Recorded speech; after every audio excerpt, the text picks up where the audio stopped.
Përsëri po i rikthehem edhe një herë rëndësisë së pronës, kemi parasysh pronën publike dhe pronën private. Është një rëndësie thelbësore që institucioni i cili administron, regjistron dhe administron cilësinë e pronësisë për institucionet apo individ, cilët janë pronar, duhet janë pronar të ligjshëm të pronave publike dhe shtetërore, të jetë në nivelin e duhur, jo vetëm të angazhimit, jo vetëm të efikasitetit, pra të regjistrimit në kohë dhe kuptohet mbi bazën me respektin plot kuadrit ligjor, por të ketë një transparencë të plot, jo vetëm për institucione, duke filluar nga kontrolli i lartë i shtetit, por dhe për çdo qytetar të Republikës Shqipërisë duhet i vihet në dispozicion çdo lloj informacioni i kërkuar në kohën më të shpejtë të mundshme. Kuptohet që unë është kuptueshme dhe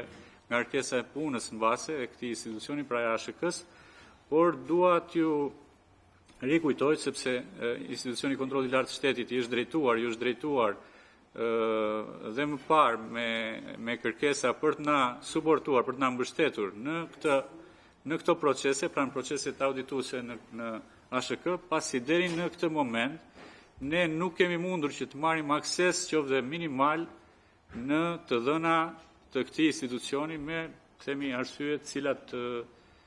nuk janë të